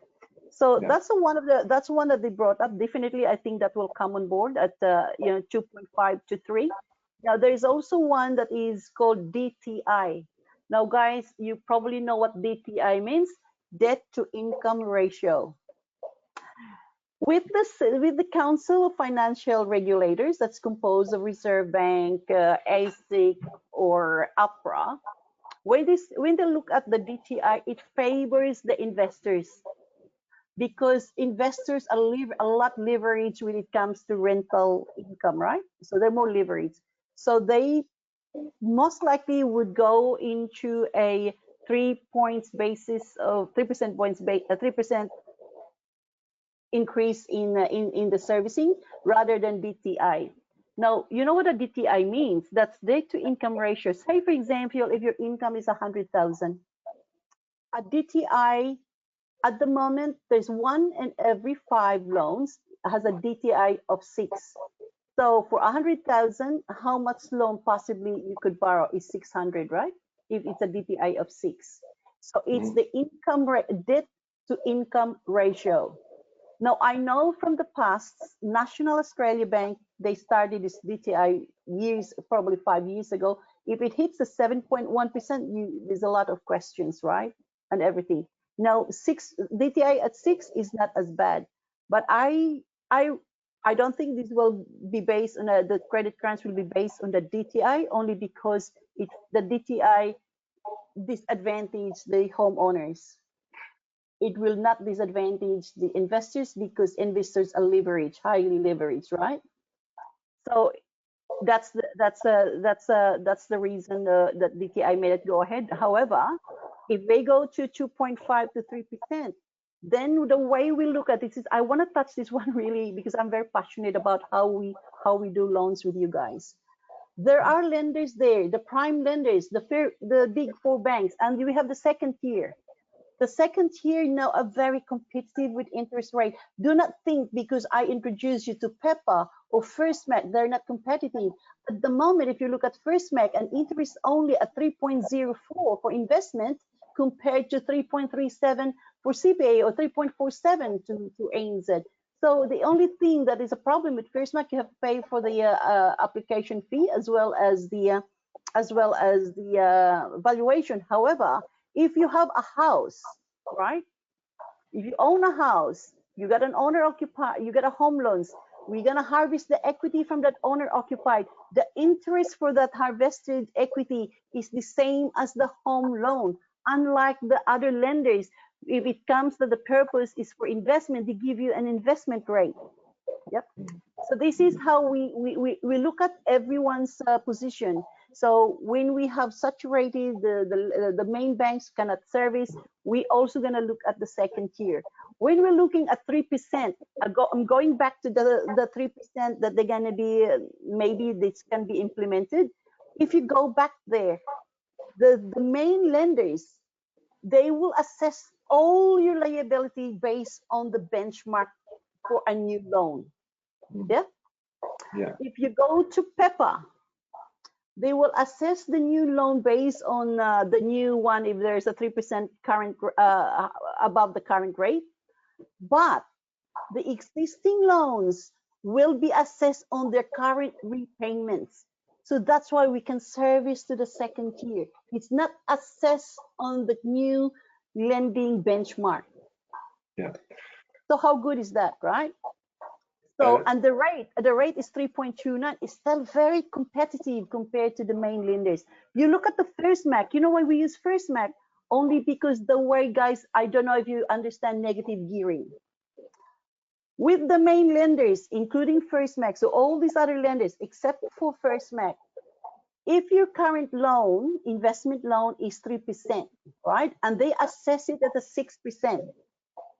Normally, the negative gearing with other lenders will use the actual interest rate for negative gearing purposes. But with First Mac, the assessment rate that's the way they use for negative gearing. It could be twice as much. So you get the benefit of negative gearing for servicing purposes. So as I said to you guys, when we do your loan, we just don't focus on one lender. We focus on all the lenders, what's available there. So a broker must know what's out there, how to position yourself in the future, and you know, like look at the service. You either no loan at all or being able to go for second tier. As I said, they're very, very competitive. So basically, we need to look at, even if it goes into 3% high, right? 3% up, there's still so much chance for investors to be able to service. As I said, we just need to know which of these lenders has not increased, or which of these lenders has you know, assessing the current existing loan on the current actual repayments. Now, there are also things that you need to also remember. If you have a loan under a trust, remember, a trust doesn't have negative gearing, correct, Nathan? Yeah.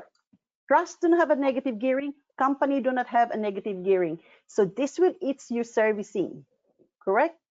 Who do we put this type of loans? We cannot put it to CBA or ANZ or anyone there, because the trust, even if it's a trust, there's no negative gearing, yet they will take the investment expenses. Now, I don't have a negative gearing, and yet they gonna make my interest, my rental income cut to 80%, plus plus they'll take the investment expenses. So how do you assess this loan? How does it service? So we go to ME Bank, right? Because with ME Bank, they don't take investment expenses. First Mac doesn't take investment expenses. Now, even with the ME is the better one, because even because we don't have a benefit of negative gearing, they'll take 80% of the rental as a net amount. It's not part of your taxable income. You know the difference of the net amount and taxable income? Say, for example, you have a taxable income of, you have an base income of 100,000. You take 80% of the rental, and say you get 50,000, 80% of that is for 40,000, I think. So that means your taxable income become 140,000, and you look at the tax sale gives you a net income. Whereas you get a taxable income of 100,000, they look at the net income of that 100,000, and then they'll put the 80% net income as 80% of the rental income as a net income. So that is beneficiary to the client. So each deal is different. Each deal we must study, we workshop. So as I said to you guys, we don't give up on you. We'll make sure you will find something that can fit into your deal.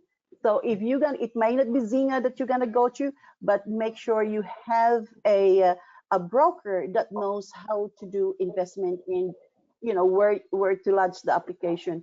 Quality of the application is also very, very important, because it could delay, it could be misread, it could be, then they could be suspicious. So with us, with Zinger, we make sure quality of the loan application is vital to those applications.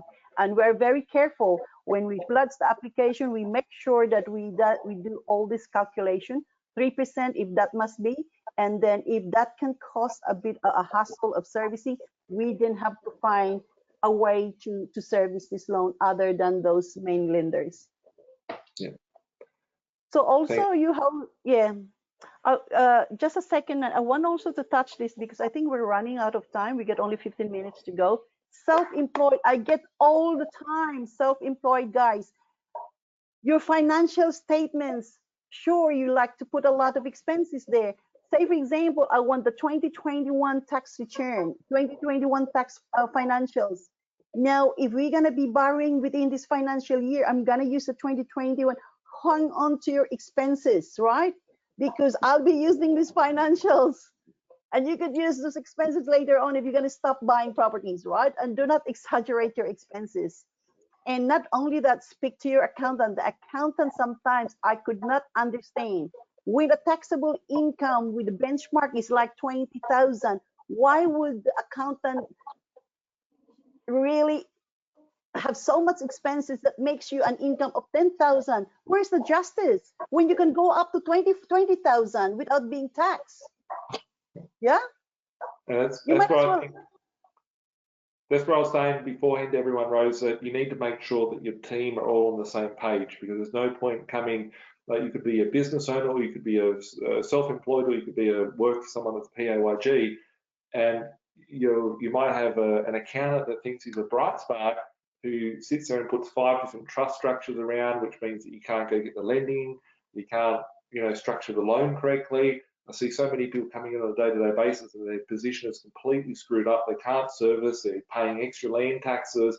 There's actually a business. So some of you may or may not realize that I own an accountancy practice, and there's actually a business of selling defunct trusts that have tax credits trapped in them. So you might make a loss of $100,000, so there's $30,000 worth of tax losses there.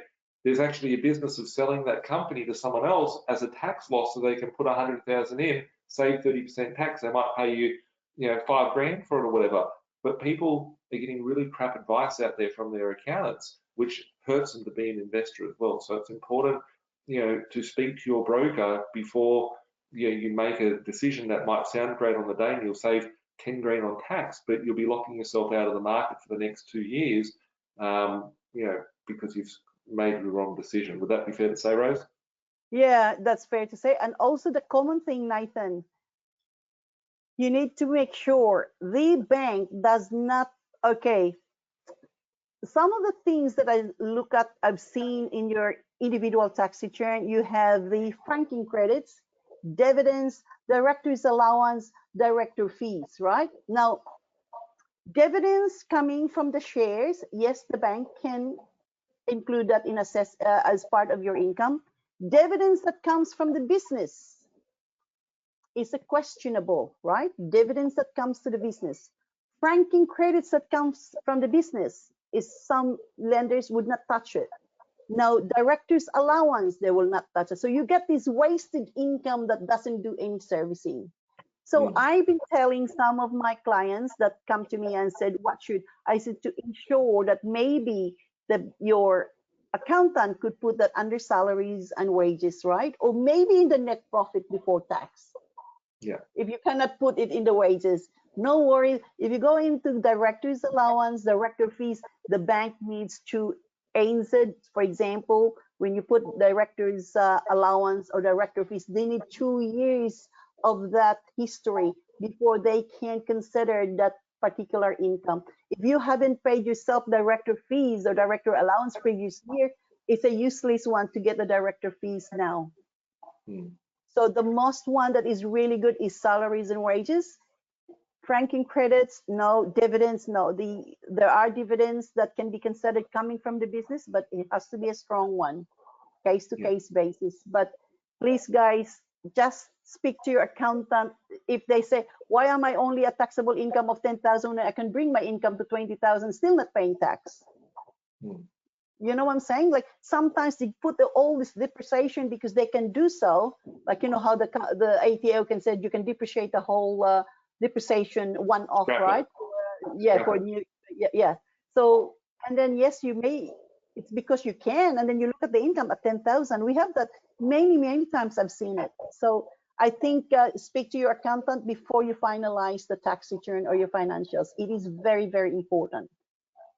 I always make the suggestion to all of my investors when I'm speaking to them to always think about the action that you're going to take today and what's the reaction going to be like in the future. You know, whether it's fixing interest rates. If you fix the interest rates, how's it going to hurt you in the future? What's going to be the benefit in the future? If you're going to refinance or not refinance, if you're going to get the equity out or not get the equity out, what would be the benefit or the pro and con in the future? If you were going to try and save some tax, that's great. People are thinking two-dimensional, and you need to think multidimensional, but there's so many different elements to building wealth that you need to factor them all in. Once you've got clarity on that front, then push the button. But so many people just go out and go, oh, the accountant told me to do this, and I paid him his $250 or $500 or whatever it is, and he got me the tax bill down from 20 grand down to $500. Well, you might be able to make it 3 grand and be able to still service. You may be able to make it 10 grand and still service. It's not about paying more tax, but it's about being smart about how do you structure your affairs and how do you structure your finances and how do you structure your properties to be able to structure your debt. Because ultimately, without the debt, you can't do shit. If you don't have access to funds, you can't buy more properties. If you don't have access to deposits, you can't buy more properties. So you need to make sure that all of your strategies are fitting hand in hand with each other to get you to the end goal. And having clarity on that, having a good lender or a good representative to be able to go get the loans is very crucial. So yeah. Yep. Any other comments, Rose? I have one. I want to share this with you guys because this is very odd, and I'm so proud of our team. I'm so proud of myself that I was able to do this, and because I haven't done this before. We got a client owns 2 self-employed, owns 2 businesses. One business is in partner with other, and they didn't get on. So that was registered in 2014, for example. They have to deregister the company, right? Because they didn't get on. However, he's got another company that only started December 2020. So you're talking about the company that is going to be the continued self-employed. It's less than 12 months, yeah. So, but because it's both companies are in the same industry, the bank would always look at 2 years, right? 2 years. It must be 2 years. This company that I'm gonna use is not even 2 years. I have this company that's been there for a long time. They're gonna be registered. So how do I prove this? So I did a lot of research and make sure with all the narrative, I put in a lot of narrative that says the reason, and then moving forward, I also showed the income, where the provider of the income. Say for example, where did the base of income? there was a contract there, and it was defined that this particular person is the personnel they want to work. So I have to carry that proof that wherever he's gonna go, he's gonna get this income. So now I get entertained by 2 lenders only because I put in a very strong narrative. Beautiful. Yeah. And So that's that's the importance of being able to structure it for the bank. People might have a part of the picture, but you need the full picture. I still remember every time I gave you the loans, Rose, to do my properties, what did I come with? I gave you the Excel spreadsheet. So I came to you like a business plan to say, this is how my portfolio looks, this is where I want it to get, this is what I'm trying to do. So you've got clarity on what I'm trying to achieve, and then you can take what I've got and then go and sell that to the bank by saying, this is this guy's position, this is where everything's at. Because what a lot of people don't realize that might be watching this, when they're going in to apply for a loan, they're getting, you've got some person at the back and they might be happy, they might be angry, they might be bitter, they might be pissed off, that's saying yes or no to your loan, and they might oversee something that's not packaged up right and given to the lender, which is very important that you take the time and the due diligence to be able to do that. With us now, I've been doing some organizational chart for some clients that have 5 companies. And I go I follow the paper trail. Where does this income go to? And then I was able to build how his company, and I have to tell him, this is how your company set up. Oh, I didn't know that. I said the income there, it goes to the bucket company. From the bucket company, this distributed. So all this kind of thing, it takes time, but I do enjoy doing it to like just look at how it panned out in terms of, like where the income derived, where is it passed to, and that particular company is just a bucket company, and then it goes to the trust, that sort of thing. So sometimes I make like just in an Excel, like an org chart type of thing for this individual who's got like 5 or 7 with a trust account, and the trustee as well that you need to consider. So sometimes it can be time consuming, but it's so nice to feel like you're able to read the whole the way how they structure the company. Only the accountant can do that. I've been yours. I remember yours. Like I said, there's like 25 companies, and I have to. Lucky you get a good accountant that did the org chart, and we were able to plug things. And that was years ago, Rose. Now when I've got it, there's like another 100 of them that are there. I know. Yeah. Looking at the other thing as well, like that, I think is important. I see a lot of people that are thinking of setting up their own business, going out to do contracting or to become a business owner. I think, if you have it as an idea or a concept to be doing that, or you might be doing a bit of a side hustle. I see a lot of people that will come in and they'll be like, okay, I'm going to quit my job. I just quit my job and I was getting paid 100 grand. Now I'm getting paid 150 grand by being a contractor. And it's like, okay, now your position is screwed. You can't do anything for 2 years or whatever. So if you're planning on doing that, it's important to set up your structure, have a bit of a discussion with yourself or with whoever their broker is to work out, should I do it this financial year? Should I do it next financial year? Should I be running my business alongside it? A lot of people don't plan for these sorts of things. They might set up a company which will have a co-business partner or someone that's attached to it. And then when the bank asks you for the income or where the income goes, you're like, shit, well, I've got 2 business partners. So then suddenly your property portfolio is then backed on the back of that business partner and so on and so forth. So really important. I see these are hurdles that I just hear as common things on the floor in the finance team on a day-to-day basis, which people get stuck on. And also, maybe if you're a PAYG and plan to establish a business, please do your financials before you do anything, because you need to, you don't have any financials as a self-employed to present, right? So awesome. And I've got lots of questions coming through. Is there any comments on this one, Rose, on this slide? Or? No, I'm good. Okay, awesome. And keep the questions coming through, guys. I'm going to run through the questions. I'm going to ask them to Rose, and Rose can answer them for you. If you would like to have your portfolio reviewed, your loan reviewed, the team is sort of at capacity as well. Like there's a lot of things that are moving parts. Like we've never been so busy as a business from B.Invested or from Zinger. You know, there is sometimes a little bit of a wait time. Sometimes it might take you, you know, a month to get all your stuff ready, and Rose may come back and forwards. So do be aware that there may be some waiting there, because, you know, that's what we do. We take time. You can see Rose's passion of knowing every little. I've got people here writing in the background saying Rose is so passionate about. Rose Shaw is passionate about loans, and some great tips there. Rose can see it really pays to shop around. So yeah, you want the team to look at your position. Flick us an email at the email address here. Take a photo of this, screenshot it, whatever device you're watching it on, and reach out to the team. I've got some questions here. How is the rental income taken into account for DTI accounts? Does the bank discount it?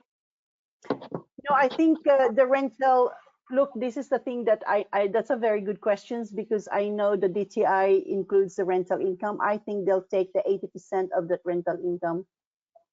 Yeah, cool. As part of for DTI purposes, not the full one. Because when I tested one's calculator, right, I said, oh, this income, it was an 80% of the rental income. Yeah, it's really important. Like some lenders, I'll just deviate as well. Like some lenders, like let's say for instance, I just bought a property for someone. It was $70,000 and rent for $350 a week. That person buying the property cash, the bank would take 80%. Would that be right as income if they owned it outright? Yeah. Say, okay, guys, there's also one thing we need to remember. A good broker we have to look at the yield. Yield is very important. CBA would only take the maximum 6% of the yield. ANZ at 7%. Some lenders doesn't care, right? You can have as many. So, for example, we have a property that we're not touching. The market value of that property, we cannot put a market value where it's gonna pull my yield into pulled my yield up to 7% or 8%. So we make sure that property market value must be up compared to the rental. We stay within that yield. So so yield is another thing that we need to make sure it works for us. So as I said, we always gonna look at. I have this property list. I think some of you have seen it. We have a template to say like, okay, it's very visual for us to say, okay, this yield is this much. We probably need to reconsider putting it somewhere if we need that rental. Yeah. Up to the max. Yeah. And then here's another one. Does credit score matter for a loan? Yes, credit score. Yeah. It's main lenders. Some doesn't do credit scoring. So yeah, we do have the Equifax guys. You probably realize we always have an Equifax that you have to pay for $10. That gives us a thing like, okay, this is under 6 or whatever it is. So yes, so credit scoring is important. You also have to remember, guys, please do not. You have to be honest with us, because the bank will know about it. If you said to me that you are not married, you don't have children, make sure you are not married and you don't have children. I launched this application with CBA. He's a single. I said, don't you have? When I last talked to you, don't you have a girlfriend? Oh, no. He's just a girlfriend. We don't live together. And then when I launched it with CBA, I said, Rose, they are married. He has a business account with us, and it says the wife even come here to do his signature and everything. I was so embarrassed. It was so embarrassed. That means, didn't I know about my client that much? I mean, so it is. If you tell us the full story, then we know what to do with it, right? Don't be trying to be dodgy. There's lots of people out there that will be dodgy, try and hide shit. We live in a world of digital. There's a footprint everywhere. Don't try and manufacture stuff. It is, technically it's mortgage fraud. If you put dodgy shit into a loan application, it blows up. No one's going to manufacture anything for you. but it looks stupid for the brokers. The brokers look stupid to the banks, and you know, Rose, what was that news you told me the other day about being a platinum or something? I'm an elite broker, but I want to be a platinum. I'm very close to become a platinum broker. Very close to being a platinum broker. So that gives So I'm special. only very close to platinum broker to become a platinum. I mean, there's only 100 apparently the whole of Australia, so I could be the 101. So with that, you know, Rose will get special sort of treatment at the bank, and how the loans are being assessed and stuff. Not special treatment as in, you know, they're going to no special treatment. It's just a recognition. The recognition is that you get a good quality submission, your conversion rate, the client's rating you. The client has to rate you, that sort of thing. But Zinger is also a platinum broker for La Trobe. Yeah. And we also have a good reputation with ANZ Bank. They always like us because our brokers support the brokers. We have a good quality submission.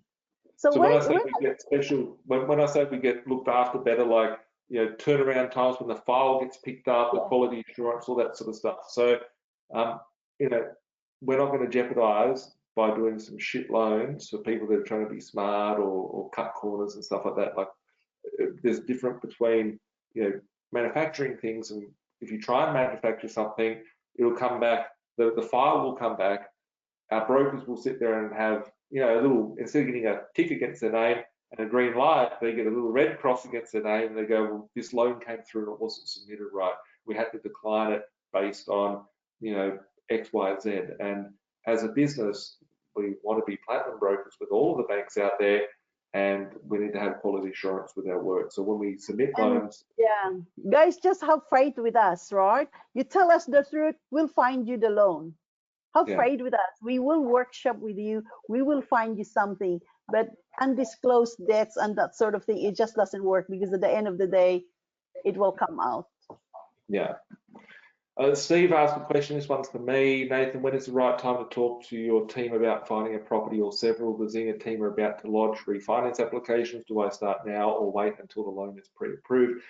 Steve, Denisha, I know she's your broker. She will, if I send you a deal and she sees the deal come over to you and it comes back and you say, yep, I want to go ahead with it, she's the one that goes at the other end, and she hates that I do that. I will take that offline to Denisha and have a chat with her about, you know, are we ready yet? We want to make sure that the loans are going to be green lights through. So I think that now that you've got that process started, we should be able to look at the next stage of your portfolio and the next properties for you. So yeah, got some here. 70 grand for $350 a week. That's what we do. Jono, if you buy income business, are you able to use that business as previous financials to service, or will you personally need to run it for a few years before being able to use the financials?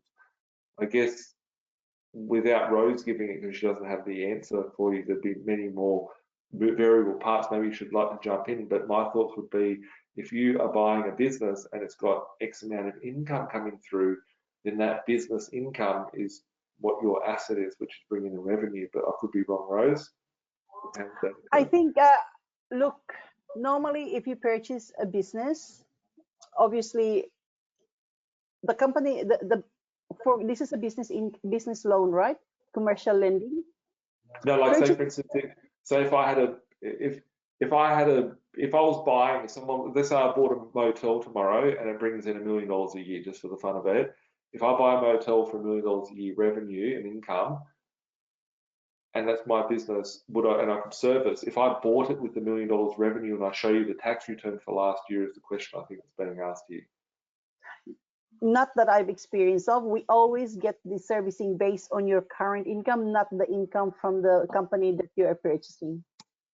Yeah, that's a really random one, Jono. So I think you should take it up with your broker, which I think is Max, but I've never heard of it beforehand. I've never been questioned that question before. What are the turnaround times at the moment, Rose? That's a question that's been Oh, asked.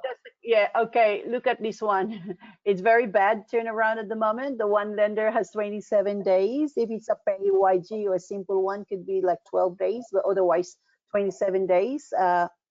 With my other lender, CBA, for example, my turnaround 5 days for me. Like Zinger has quick turnaround. Because we're a platinum. I don't know. I'm not a platinum for CBA. I'm an elite broker at this stage. Wanting to be platinum. I think maybe soon. But I don't know what it is. But I find in comparison to other brokers, they says, oh, it takes a long time. I said, oh, mine only like 5 days. But I don't know if there is because you've been lodging a lot of application. There might be some assessor there that were assigned to certain brokers. I don't know, but we have experienced a better turnaround with CBA compared to I think ANZ lately is 27 days. We have ME is quick, the quickest among them. I'm telling you, First Mac, so quick. My God, I can turn around in like a village application today, as long as everything is there in 3 days time. I got a subject to valuation. It's so quick. I think that's just First Mac. We've only started using them, so nothing to do with the broker. I think that's just the next level.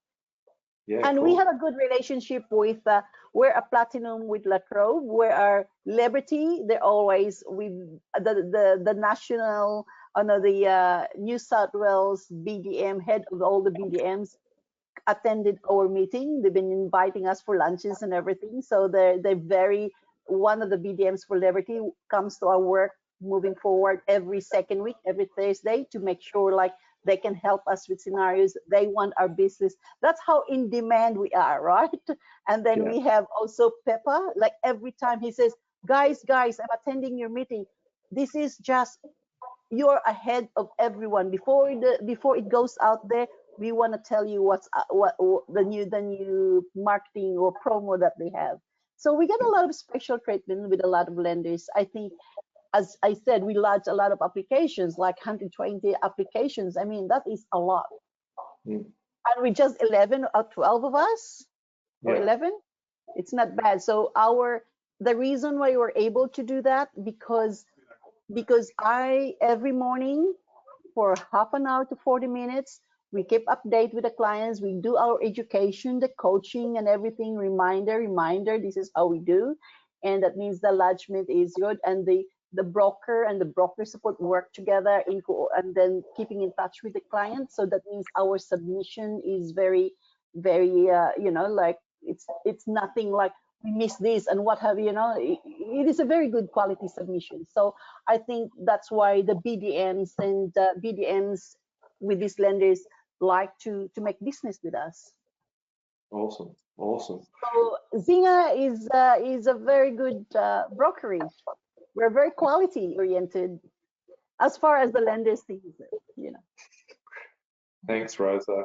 I appreciate that. I appreciate all the help that you give and the team. You do a great job at running the team, and you've got a great team there. And we've been doing this now for nearly 10 years, and when you came on board to lead that team, I can see the level of quality of the staff and their knowledge and all that is unseen out there in the industry. So I appreciate that. On that note, I noticed that we've been on for over 2 hours. Got lots of questions, lots of answers, and I appreciate you coming on tonight, Rose, as our guest and bringing your team on. And as always, I appreciate everyone tuning in and wanting to be listening to our knowledge and our content and sharing the love. So there was one question here that Nikki had asked, and I saw it way back at the top. I'm just going to answer this one last question, and I think it's a land tax question. So this was one last question here before we go. I've been asked about 5 times on this. A question for Nathan. I would like to know, what is Nathan's approach to land tax? Do you avoid buying in New South Wales by purchasing other states, or do you prefer to buy in New South Wales? My issue is that there are so many unknown factors and extra costs in other states, which makes me continue investing in New South Wales and paying the land tax. I guess on that one, I used to have a fear. I bought my first, say, 10, 15 properties, 20 properties that were in Sydney because it was close to home and all that sort of stuff. I remember going to Brisbane and looking at properties in Brisbane for about $60,000 back in 2003. And I used to think, like, you know, Queensland properties don't go up. I can't go fix the properties if something goes wrong. And you know, there was a lot of scams back in the mid 1990s that were going around. And I thought these things don't go up in value. Reality is those properties are now worth about 250,000, and it's only 15 years, 20 years on. For me, I want to buy deals based on the numbers. I'm not concerned about paying land tax, but you know, certainly there is benefits there to buy and spread your portfolio out across many states. I have investors that have 10, 15, 20 properties in their portfolio, and they do not pay land tax at all. So yeah, it's important to structure it correctly. Would I avoid buying in New South Wales to avoid land tax? No, but to avoid buying in other states, there's probably very big opportunity costs. I remember people used to laugh at us as a business and say, why are you buying up in the Gold Coast? The Gold Coast is crap. I've been buying quietly in the Gold Coast for the last 8 years, and I saw it as a very, very good buying opportunity. Those properties in the last 12 months have doubled. You know, a lot of our investors have made millions of dollars in their portfolios due to that, and we buy things of value. So if you are not buying in a location because you can't see it, can't touch it, can't feel it, can't work on it, I think that's an opportunity cost that you're missing out on yourself, because yeah, you simply not going and expanding your horizon. So yeah, follow the money. If the numbers stack up, do the deal. I wouldn't be against it. Buying in New South Wales, I pay about 120,000 a year in land tax every year, but you know, and in Queensland, I don't know, maybe like 80 grand in Queensland.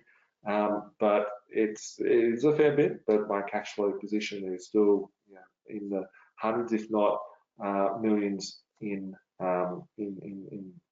profit. So yeah, hope that answers that question. And yeah, cool. Just see lots of comments coming through. Lots of love for the team. Thanks a lot for tuning in. Keep being awesome. If you need anything, reach out to the team. You can give us a buzz, 1300 367 925 also. And yeah, look forward to helping you guys kick ass with your journey and get you closer to your goals. So yeah. Thank you. Good night. Thanks, Rose. Thanks everyone for tuning in. Okay, thank you. Bye, Nai. See ya. Bye. How do I log off?